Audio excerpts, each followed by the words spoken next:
Afternoon, folks. Hope you're having a good one. Hope you're all having a smashing start to your week.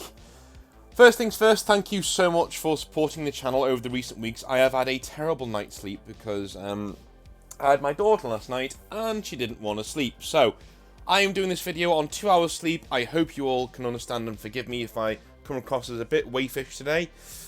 But you've been amazing. Past couple of days, you've done so much for me in the channel. It really has exploded. I'm starting to think that Warhammer has a tendency to shoot up in priority on YouTube over the winter months. I don't know, but that was a really big change towards the end of last month, and I really appreciated it. So thank you very, very, very much.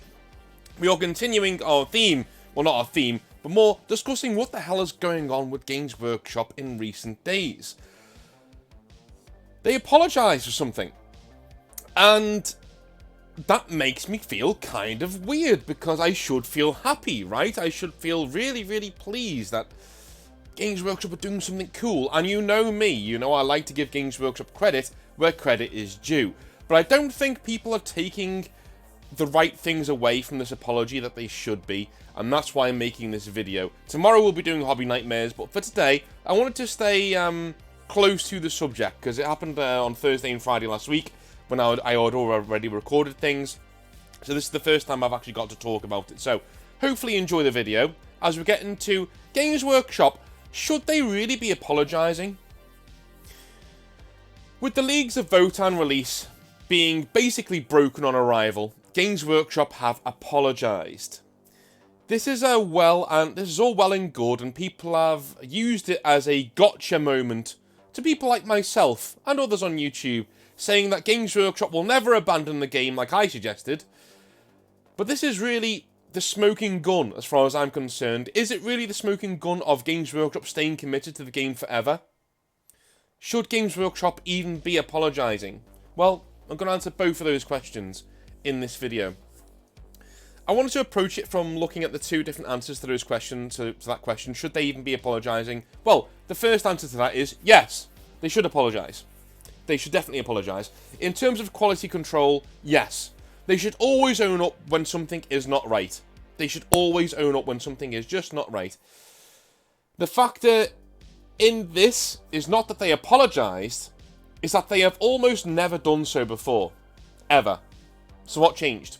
We've had broken release after broken release after broken release, and Games Workshop have never really touched on it before. They've never really come back to us and said, hey man, our bad, let us fix that for you.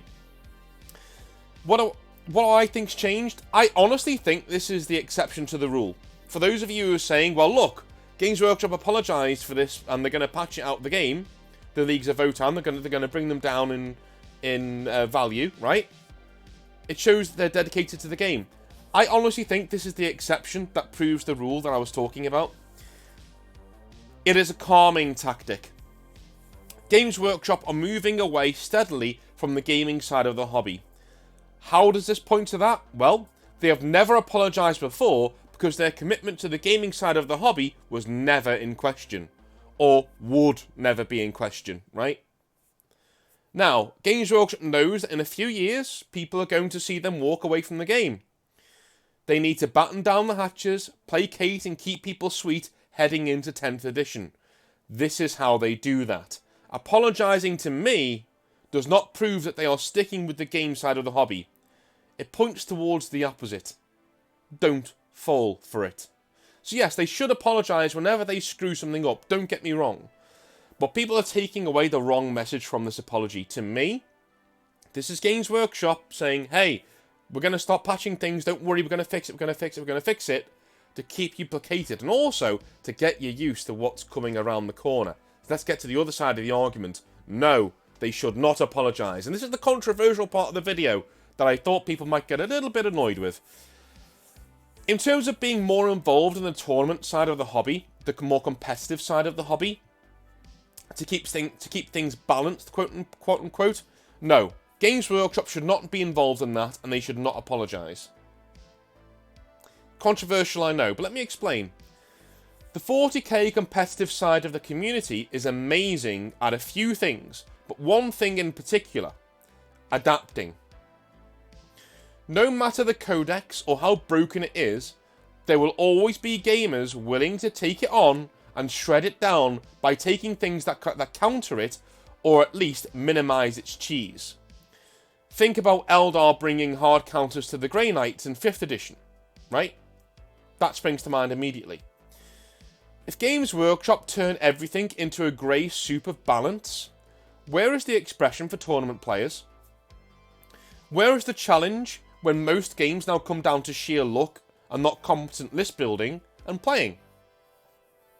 How does Games Workshop making everybody's army essentially the same help tournament players, or help people have decent tournaments? I would say it doesn't. You may as well go and play a game of bowls with your grandparents, right? Doesn't make any sense. The imbalance of 40k to me makes the tournament scene. It makes it, right? The fact that you can go into your codex and pull out a really powerful combination, no matter what it is. Maybe it's geared towards doing one's playstyle. Maybe it's geared towards taking on one army type. But the fact you can do that gives the game its flavour, gives the game its nuance at a competitive level. The minute Games Workshop start apologising and taking that away, that's when we start to see the death of tournament games. So in helping you, they're actually killing you. They're actually giving you more sugar than you can handle. And you're going to get diabetes and die. Essentially, is what I'm saying. Right? Another reason they should stay away from the gaming side of 40k is that, frankly, it makes no money for them. I know. Please don't jump down my throat saying that tournament players make a lot of money for the hobby, because you're talking rubbish. I'm sorry, I very rarely say that, but, you know, I've experienced it, right? Even in my own store, out of 20 plus dedicated regulars, about 2 of them, maybe, 3 when they recruited another guy that I remember, 3 of them were tournament players out of 20. The rest were there for the lore, painting, and building models to play in narrative games. Games Workshop are not apologising to the casual 40k game players with this apology. Those players can nerf the rules themselves or agree not to abuse them. In a tournament, you have no such guarantees. In competitive play, you have no such guarantees. Games Workshop are apologising to the around 4% of customers in stores who actually play competitively. I know that number because I was told it in training when we were at GW, and it's actually in the little black book that you get given as a Games Workshop manager. When you become a Games Workshop manager, they expressly tell you that only around 3 to 4% of people playing in our hobby are there for the competitive side of things. Where they get that number from, I do not know. But all I can tell you is that in my own store, those numbers held up. Those numbers held up weirdly well. So, your store may vary, of course, the one that you play in. You may have lots of tournament players in your store, but by and large, most operate within these parameters. Now, around 3 to 4% of the people in any store are tournament and competitive players. Tournaments are not what caused Games Workshop to kill the rest of their competition like War Machine and the rest. Their lore and clear lines between competitive and narrative play did. Okay? What you do with those clear lines is you pull in the filthy casuals. You pull in that lovely casual money. The minute you start gearing your game, go ask War Machine, the minute you start gearing your game towards tournaments and list building and metas is the moment you lose money. The moment you lose your competitive edge in the market. Games Workshop know this because they are the kings of the market. They built the fucking market. So they know exactly what they're doing. Don't trust this apology. Other games catered to the tournament crowd and floundered. Right? Not because tournament guys are cheap or bad at the hobby. Quite the opposite. But because tournament people and competitive players chase specific razor edge lists that do not require big purchases to get into. In fact, some of them see next to no value in the modelling and painting side of the hobby at all, getting their armies from eBay and other sources through sales in which Games Workshop does not see a penny. So it actually makes no sense for Games Workshop to chase the competitive crowd. It makes sense for Games Workshop to chase the competitive crowd right out of the door with the game that they don't want to sell anymore. I'm not saying that's the right thing to do. I'm just telling you what I think they're doing, essentially, right? It's not what I would do. I would prefer to cater to both sides, but here we go. Games Workshop catering to competitive and tournament players is essentially the turkey campaigning for Christmas. Compared to the vast majority, I know from experience, the tournament side of the hobby makes a financial amount of money compared to the rest of GW's retail revenue is negligible. Negligible, right? The actual revenue that you make in a store from tournament players, I would go months in my store without making any money from competitive players. They would come in, they would use my space, they were really nice guys, so I let them stay around because they helped the hobby grow, right? But they never gave me any money. Didn't need to. Didn't want to. They only needed 1 or 2 units, and they may as well go and get those down the road where it's cheaper at a stock store, right? And finally, Games Workshop pushes recruitment of younger hobbyists. How does catering to the competitive and almost entirely adult tournament scene produce the results they want? It doesn't. This is why their apologies ring hollow to me. They are application, not an admission. Right? They're to keep you quiet as we walk into 10th.